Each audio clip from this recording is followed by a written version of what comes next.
Wonderful. We'll just get it started in a moment. Again, happy Earth Day. My name is Jeffrey Liang. I am with the Bay Area Regional Energy Network. And I think maybe I'll just start off with a few kind of ground rules and kind of what we're hoping to do with this webinar. As someone who's worked in energy efficiency for a number of years, I have seen that, there's all these different programs that are available, and it can be somewhat confusing. And so what we're trying to do today is give you enough of an overview of what's happening with energy. I know there's been a lot of current events around rolling blackouts, public safety, power shutoffs, electrification, natural gas bans. And what I'll do is I'll just give a quick overview to give you enough information to kind of understand where things are going. And then really trying to direct you to the different breakout sessions where the different program providers and resource providers can give you a little bit more information about what they offer and hopefully meet you where you are at. So whether you just need to know how the rates are changing in the upcoming year, all the way to you're ready to put on electrify your whole house, do EVs, solar, and be completely zero emissions. So because of this format, we will, during this overview that I'm providing, this 30 minutes, we won't be taking questions. I encourage you to save those questions for your breakout sessions, where you can probably get a little bit more detail. And then we will be recording this session. I've already hit record. I will upload that to YouTube tomorrow. And we will also record all the breakout sessions because I imagine people may be interested in more than one. So we will send the links to those on YouTube, and once we have them uploaded, and send it out as a follow-up email. So with that, we'll just get started. So thank you all for joining us. Again, this is everything you should know about home energy in 30 minutes, or whatever I can cover in 30 minutes.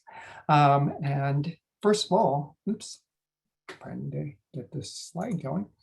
So first of all, probably a number of you are wondering, who is BayREN? And why am I speaking to all of you? So BayREN is the Bay Area Regional Energy Network, and we are a collaboration of the 9 Bay Area counties. So you can see this map. And so it is the 9 counties working together to advance energy efficiency. So we have several programs working on multifamily, working on codes and standards, helping commercial businesses to make energy efficiency upgrades. I personally run the single family program, and we, as this body, can collaborate with all these different partners. My program we offer rebates for making energy efficiency improvements, and through our program and since 2013 and the different iterations of our program, we've helped 12,000 homes upgrade and given out over $24 million in rebates. So that's since 2013. So you may not have heard of us because we work through our counties, but we have been working to provide these services to this area. And we also receive funds from the state too. So when you pay your energy bill, there's a public goods charge that goes to the state, and that comes to BayREN to run these different programs. So who is BayREN? So here are a number of our county reps. Several of them are on the line today, and will be running the different breakout sessions. So as you can see, you probably have a representative in your county. These are the often in county offices or joint power, different public agencies that represent you and make sure that the information about BayREN programs are getting out to you. So if you have any questions, you can also reach out to them. Down there in the lower right-hand corner is me. I'm Jeffrey Liang. So a little bit about me. I've run, right now I manage the BayREN single family program, but I have worked for several of the counties before. And I've been involved with energy efficiency since about 2007 in various different roles, working at the county, working on financing, and trying to help us save energy and money. And so, and in this role, I've gotten to see, kind of what direction that energy is heading in. And so, we live in actually a very interesting time.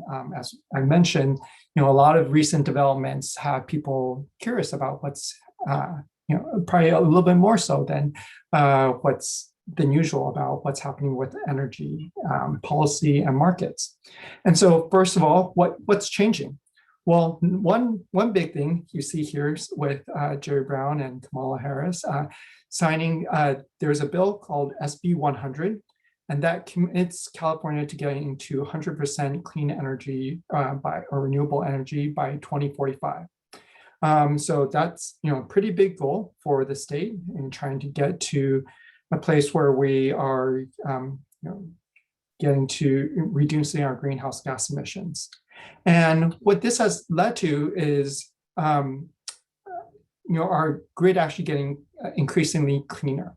And a lot of what we're starting to see now is a lot of our local counties are forming what's called community choice and aggregators or community choice energy, where they can use the power of their cities to source cleaner energy. And so you will hear a little bit more about that if you're interested in one of the breakout sessions. But what this is essentially leading to is more cleaner and cleaner energy mix. So I know there's a myth out there that that we get our energy from coal and natural gas, but what we see is most of our the power, the mix of power we're getting from is a lot renewable. So 50 to 60% are coming from renewables. So especially in the Bay Area, we're not seeing as much coal being and natural gas being used for generating energy, which means our electricity is getting cleaner and cleaner. And that's a great thing. Another thing you may also see is, or may have heard of, is some natural gas bans.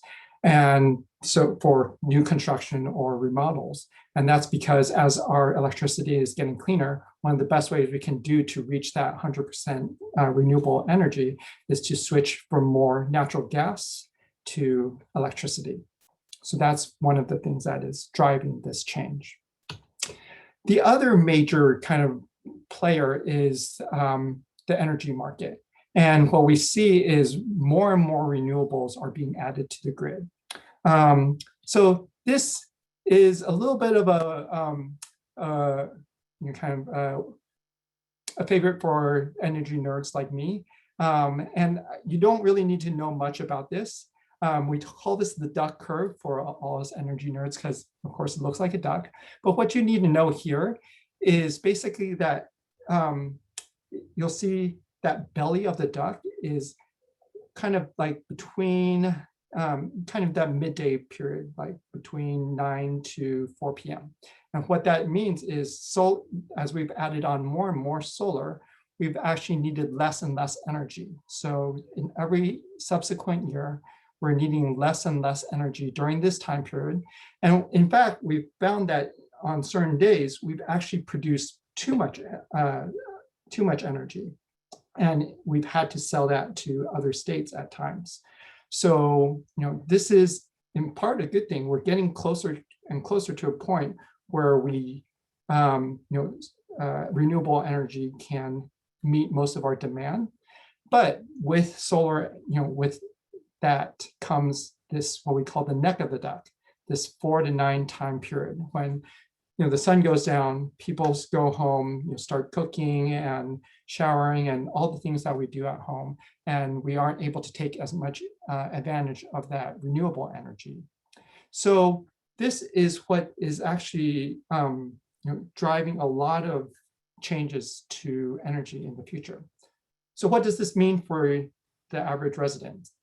Well, one of the ways that we can try to kind of shift the usage, so is time of use rates, and teasing that there is a time of use rate breakout session. So if you want to learn more about this, but this is going to be essentially going to be a default, starting to become a default rate throughout the next couple of months.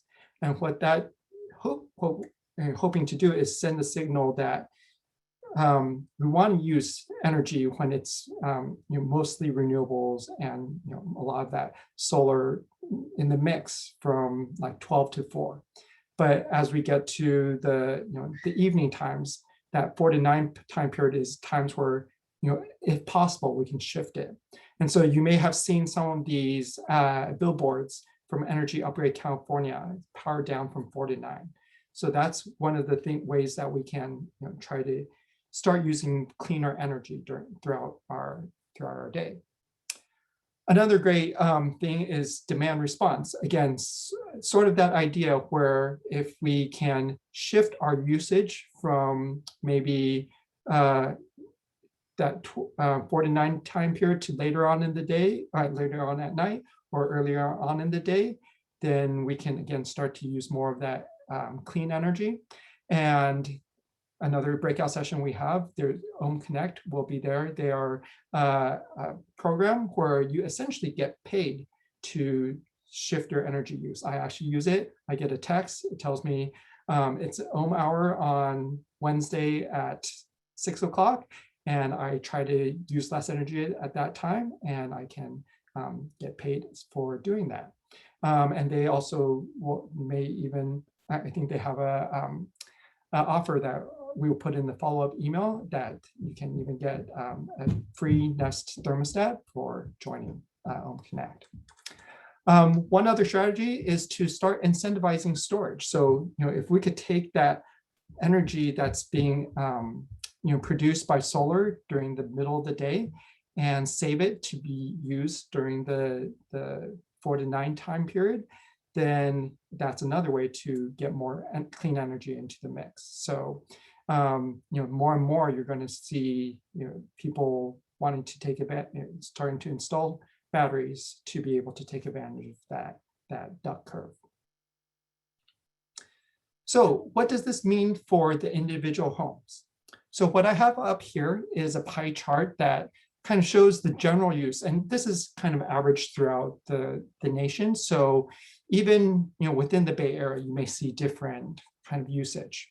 But what I want, in taking, and again, some houses may have more electricity use, some, depending on if you live out in Fairfield versus whether you live in San Francisco, where I live, that heating and cooling may be very different. But as you can see, here are some of the bigger chunks that we can start to take control of and hopefully reduce, so that we can reduce our energy bills. And the interesting thing is, as I mentioned, I've been working in energy efficiency since about 2007. And without a doubt, the most, the question I get the most is pretty much how much solar should I install, or what should I do solar and windows? And really, that is it's funny because that solar and windows are probably one of the last things you should do. The idea, and how the state of California has laid this out, is what you want to do is reduce as much as you can and then produce, because if you can get rid of as much of that waste, then you may not need as much of solar. So if we install solar and then we do all the energy efficiency measures, you may find that you're actually producing more solar than you need, and you're not able to take full advantage of that. So what we want to do is kind of set aside kind of like a path for what's the best way to address energy use in your home. And how, first of all, we want to look at waste. And so everyone thinks about windows first, but what we find is there's actually 3 things that probably most people should do first. Number 1 is find all those holes in your house where you can reduce airflow. One surprising thing that I learned many years ago is if you added up all the holes in the house that leak air, they'd be the size, in the average home, it'd be the size of a hula hoop. So think about all that air and all that heat that you pay for in the winter, your furnace turning on, and you're trying to heat up the house, and your basic, and all that hot air is going out a hole the size of a hula hoop. Of course, you want to be able to reduce that first. Where are all these holes? They're basically all throughout the house. So one place to look is if you have recessed lights. If you hold up an infrared camera to the ceiling, oftentimes it looks like Swiss cheese because all these infrared light, all these recessed lights may not be sealed properly. And so that might be one of the places where you're losing heat in the winter up into the attic. And actually, what we find is sometimes that's why the pests are there. It's sometimes warmer and more comfortable up in the attic than in the rest of the house. Another way, one of the tests that we do to find out how much leakage there is essentially blowing air into the house and seeing how fast it leaks out. And I've been in coworkers' house when they've run this test. And you can actually feel, like by your wall outlets, you can feel a gust of wind coming in. You can feel a gust of wind from all that air escaping throughout the house. So, all these places, if you can seal those up, not only are you, saving energy, but it's actually a lot less drafty in your home. Number 2, as the kind of the 3 major things that you want to do, is insulation. Unfortunately, a lot of insulation looks like this. It's not properly fluffed up and covering all sides of the studs. And think of that insulation is kind of like your blanket. Like, especially in the winter when all that heat in the home that you've warmed up, it's going to escape through your attic if you don't have any insulation out there. So, by properly putting in that insulation and making sure it's, about 13 inches and it's, fitting it in where it should, it will do a great job in keeping your house warm during the winter and cool during the summer. And, accordingly, the rebates that we have for this are probably some of the, some of the most cost effective. And so when people always think about windows or think about energy efficiency as expensive, I often tell them, well, if you put in insulation, that's probably going to reduce a lot of your costs, and we have a pretty good rebate for that. And last, I wanted to mention is ducts. So maybe not everyone has ducts, but for those who do, the average duct system in America leaks 30%. So again, think of all that energy that that heat that you've paid for in your furnace going into your crawl space in your attic, making those spiders and rats really happy.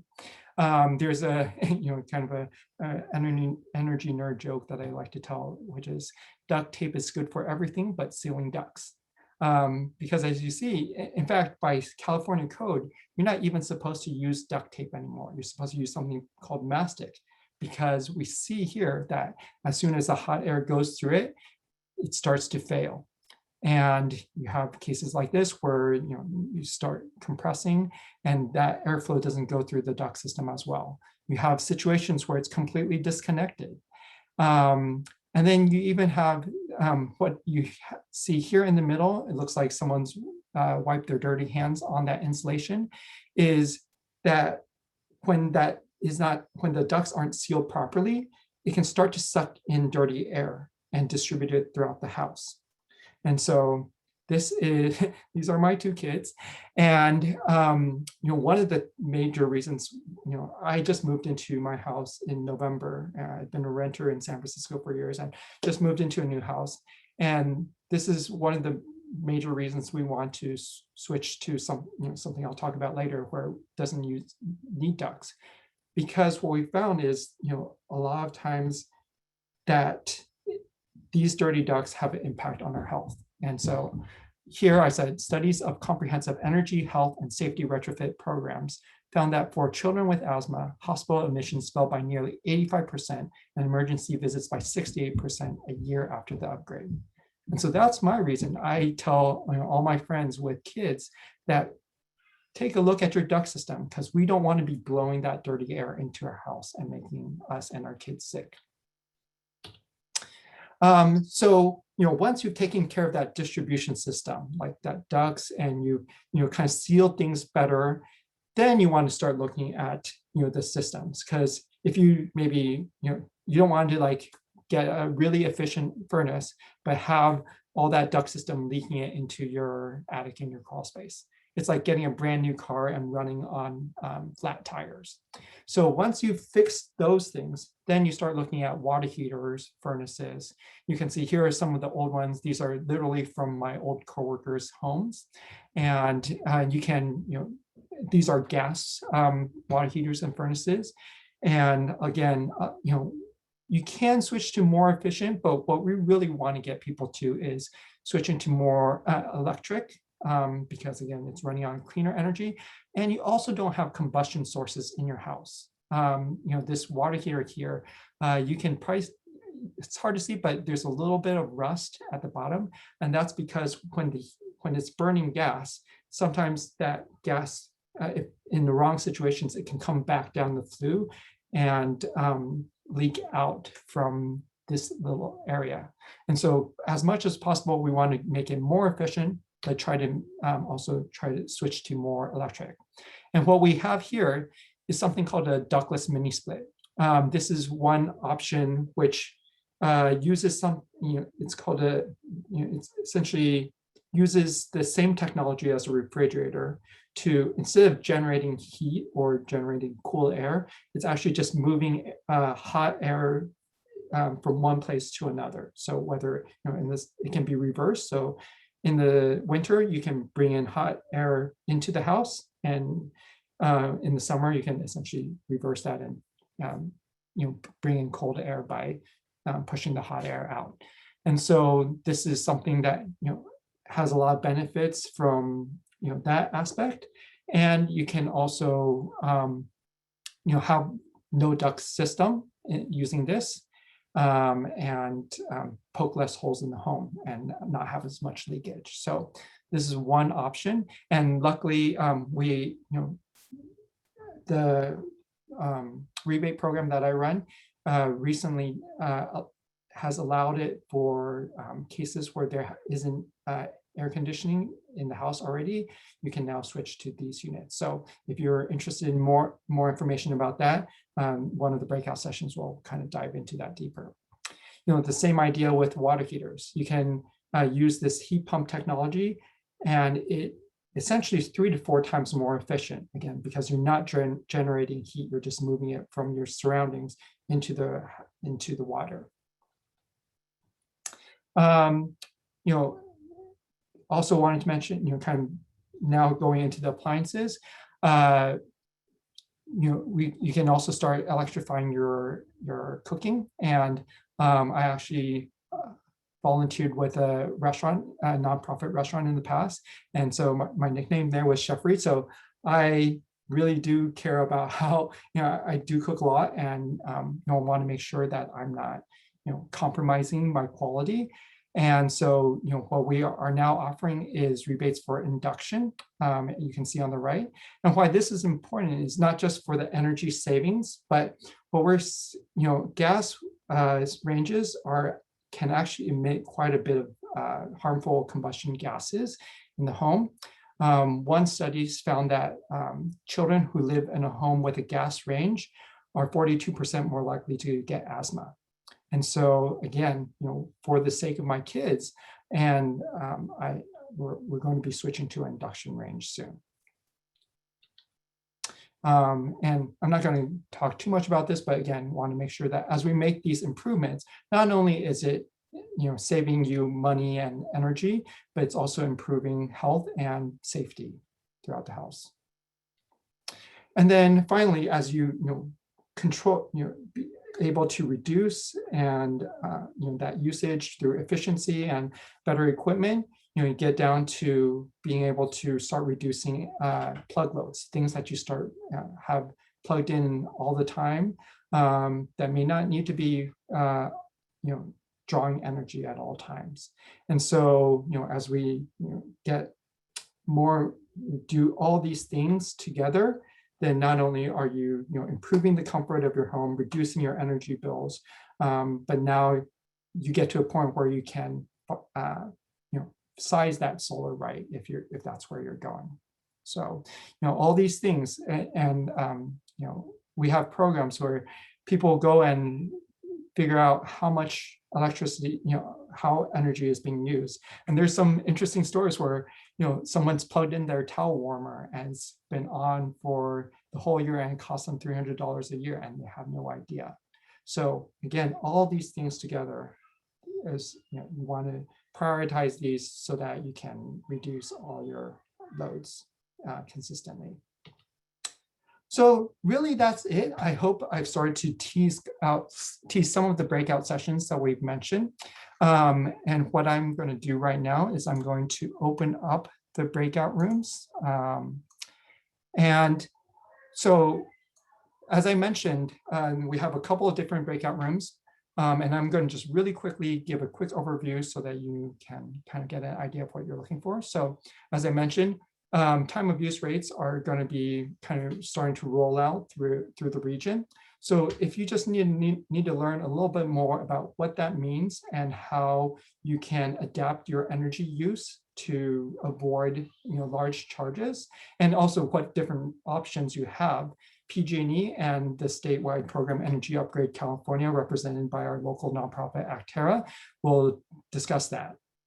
If you're looking to learn a little bit more about your house, we have two great programs. Rising Sun Center for Opportunity is a local nonprofit that hires local youth to do kind of install and walk people through their homes and install things like light bulbs and aerators and smart strips. And so they will talk about their greenhouse call program. It's a free program. And then a little bit step up is the Home Energy Score program, one of my colleagues runs, which provides rebates for someone to come in and assess your home and give you recommendations for making improvements. So that's next. Number 3 is a little bit more about the rebate program that I run. And Andy from our energy advisors will talk about the rebates that are available. And then we also have a statewide program called the Residential Energy Efficiency Loan Program that will talk about some of the financing that's available. Moving on to getting started with easy ways to save. Home Connect, as I mentioned before, paying you to save energy during those hours. And then also Home Intel is a PG&E program that provides information, helps you analyze your energy bill and gives you guidance on how to reduce, especially your plug loads. And then finally, we have our CCAs, our community choice aggregators, who provide electricity for pretty much most of the Bay Area and are offering different electrification rebates. So they will talk about different ways to electrify your home, the rebates that are available for that. And then Sunwork is a local nonprofit that provides solar, especially if you've been able to reduce and electrify, they can help you put on solar for a little less. So I've opened up the rooms now, so you should be able to go in and start joining. So please start to do that. If you're not able to, in a few minutes, you can, I've numbered these rooms so that if you aren't able to make it into a breakout room and need someone to assign you, type in the number of the breakout room you want to go to, and we'll have a couple people who will start to assign you. So thank you very much hope this was informative as a quick overview, and please join your breakout sessions.